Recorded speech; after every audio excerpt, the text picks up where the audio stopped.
Assalamualaikum warahmatullahi wabarakatuh.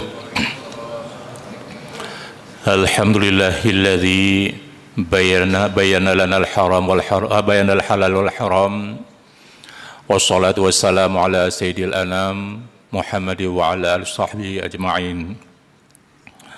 Amma ba'd. Al-hadirun wal hadirat rahimakumullah. Tunggu-tunggu Bapak dan Ibu-ibu yang seorang dirahmati Allah. Pada kesempatan hari ini dan juga seterusnya sampai tuntas, sampai selesai, kita bicarakan masalah al-at'imah, yaitu masalah makanan yang kita konsumsi setiap hari, mana yang halal, mana pula yang haram. Hadir Allah SWT, dimaksud dengan makanan adalah apa saja yang kita makan sehari-hari untuk kebutuhan diri kita ataupun yang kita minum. Ini disebut makanan at'imah dalam pengertian fiqh. Kaum muslimin Allah Subhanahu wa taala, Allah berfirman dalam surah Al-An'am 145 sebagai berikut. Minasyaitonirrajim. Yas'alunaka madza uhilla lahum qul uhilla lakumut thayyibat. Mereka bertanya pada Muhammad, apa sajakah dihalalkan bagi mereka? Maka jawablah, dihalalkan bagi kamu itu yang baik-baik, yang bagus-bagus, yang bergizi. Kemudian di ayat yang lain, surah Al-A'raf ayat 157, firman Allah, wa yahullu lahumut thayyibati wa harimu alaihimul khaba'ith. Dan dihalalkan oleh Allah bagimu yang baik-baik, dan diharamkan kepadamu adalah yang menjijikkan, khaba'ith, segala yang menjijikkan. Ini firman Allah Subhanahu wa taala Karim yang menjadi pedoman bagi kita dalam memakan sesuatu setiap hari. Berbicara masalah makanan ini ada dua jenis. Yang pertama disebut jamad, yaitu yang benda padat. Yang kedua, benda padat ini terdiri dari hewan dan juga benda-benda yang lain. Yang kedua adalah dari benda cair. Berbicara masalah makanan yang berasal dari benda padat ini, seluruhnya halal selain yang bernajis dan yang kena najis. Saya ulangi, semuanya halal selain najis dan makanan yang bernajis. Kemudian yang memberi mudarat kepada orang yang mengkonsumsinya, dan juga yang memabukkan. Dan juga diharamkan apa saja yang menyangkut dengan hak orang lain, hakul ghair, hak orang lain yang bukan milik kita. Contoh yang bernajis ini disebutkan seperti darah ataupun barang yang sudah tercemar dengan najis. Seperti makanan, pernah kita sebutkan pada pertemuan yang lalu, terkombinasi dengan najis. Contohkan saja, itu makanan kuih yang bika Ambon itu, walaupun sekarang sudah kurang, itu dicampur dengan tuak, bahasa Aceh esmenen. Ini membuat barang tadi yang halal menjadi haram, karena sudah bercampur dengan barang yang lain. Kemudian kita sebut tadi ada barang yang cair, ma'i', ada barang cair, ya, yang sudah bercampur dengan najis, juga itu bernajis. Dan juga tadi ada yang beri mudarat kepada manusia, yaitu seperti racun. Racun ini ada berasal dari tubuh hewan, seperti berasal dari kala, kemudian dari ular, dari tawon, dan sebagainya. Juga ada berasal dari barang yang padat seperti belerang, yaitu zarnikh dalam bahasa Arab. Alasannya apa? Firman Allah Subhanahu wa taala Al-Qur'anul Karim surah An-Nisa ayat 29. Wala taqtulu anfusakum innallaha kana bikum rahima. Janganlah kamu membunuh dirimu, sesungguhnya Allah Maha Penyayang kepadamu. Islam melarang kita bunuh diri. Juga ditambah firman Allah surah Baqarah 195. Wala tulqu biaidikum ila tahlukah. Jangan kamu mencampakkan dirimu ke dalam kebinasaan. Dijelaskan di hadis Rasulullah SAW sebagai berikut: Man taradda min jabalin faqatala nafsahu fahuwa fi nar jahannam yataradda fiha khalidan mukhalidan fiha abada. Masya Allah. Siapa saja yang terjun dari tempat yang tinggi, dia itu bunuh diri. Nanti dalam neraka jahanam, dia juga terjun terus menerus dari tempat yang tinggi, kekal di dalamnya selama-lamanya. A'udzubillahi min adzabinnar. Wa man tahassa summan faqatala nafsa fasummahu fi yadihi tahassahu fi nar jahannam khalidan mukhalidan fiha abada. Siapa saja yang meneguk racun, minum racun, dia itu bunuh diri. Racunnya di tangannya pada hari kiamat, dia teguk setiap saat yang dalam neraka kekal selama-lamanya. Wa man kana nafsahu bihadidah fahdidatuhu fi yadihi yatawajja'u fiha fi nar jahannam khalidan fiha abada. Siapa saja bunuh diri menggunakan benda tajam, siapa saja yang bunuh diri menggunakan benda tajam, maka benda tajam itu di tangannya dari hari kiamat dalam neraka kekal selama-lamanya. Masyaallah, naudzubillahi min dzalik. Dalam Islam dilarang bunuh diri, tapi banyak sekarang ini yang putus asa dan sebagainya bunuh diri. Saya dengar dulu ada yang masuk rumah sakit tegak baygon, ada waktu saya sakit itu, hari itu Masya Allah, baygon diminum sampai muntah darah, dibunuh diri karena kecewa dengan suaminya.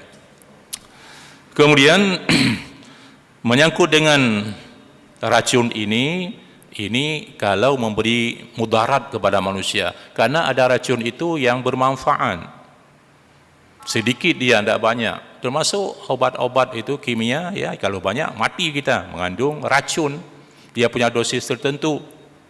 Nah, termasuk juga lebah misalkan. Lebah saya lihat ada obat tertentu disuruh sengat dengan lebah, bisa sembuh termasuk rematik katanya. Wallahu a'lam bishawab.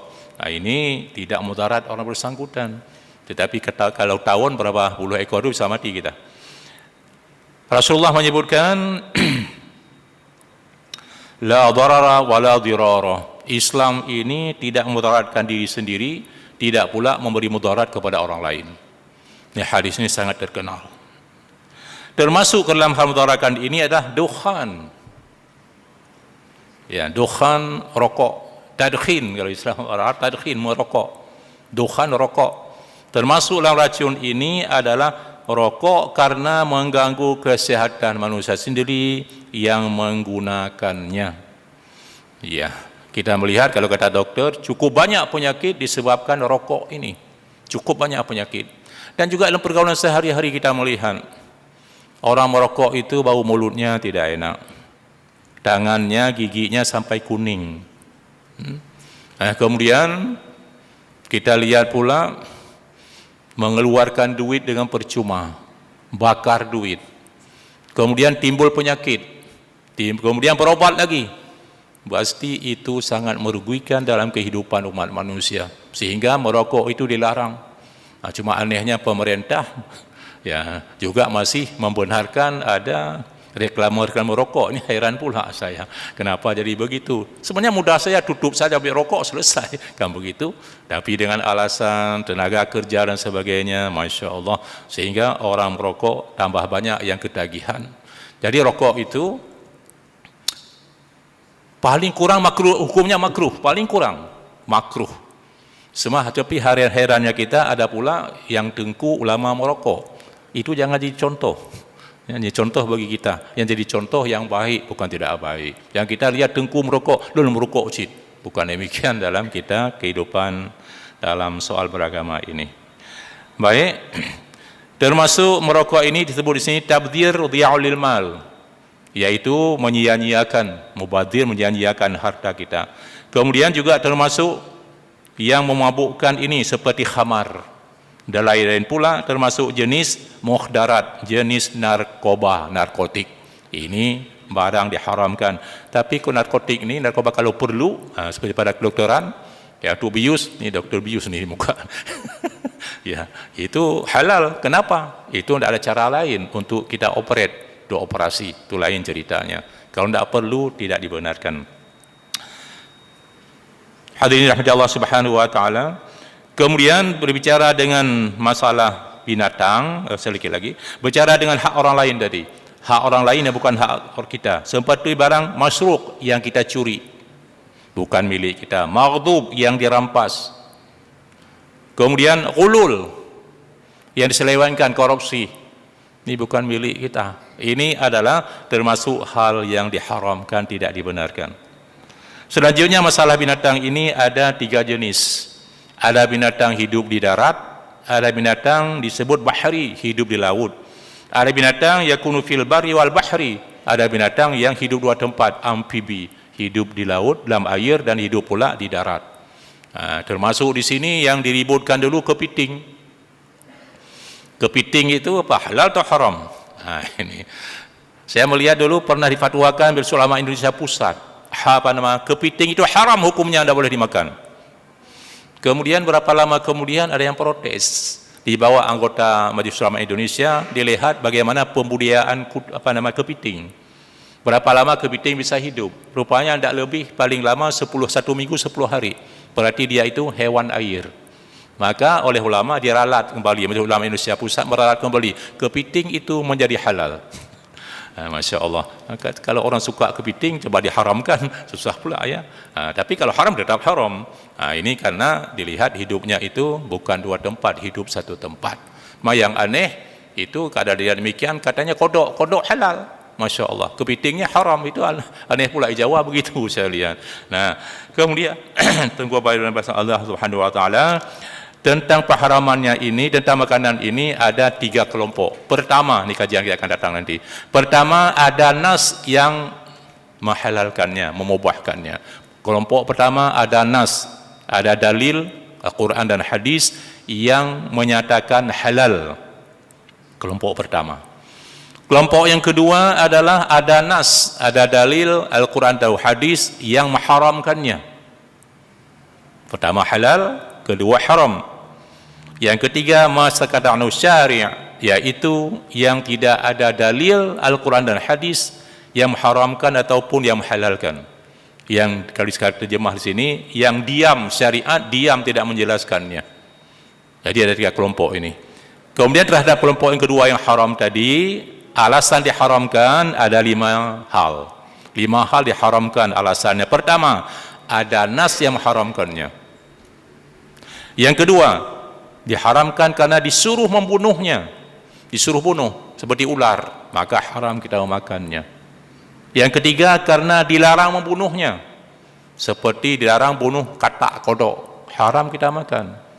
Disuruh bunuh apalagi semut, haram kita makan semut.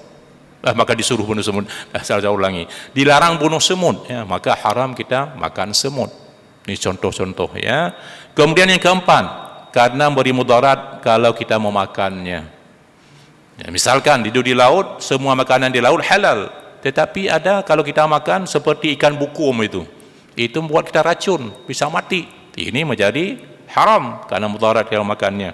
Yang kelima, karena jijik, kita jijik melihatnya, keji habis kita makannya. Ini termasuk binatang barang yang diharamkan. Ada 5 kita sebutkan tadi. InsyaAllah pertemuan akan datang akan kita jelaskan satu persatu. Demikianlah. Wassalamualaikum warahmatullahi wabarakatuh.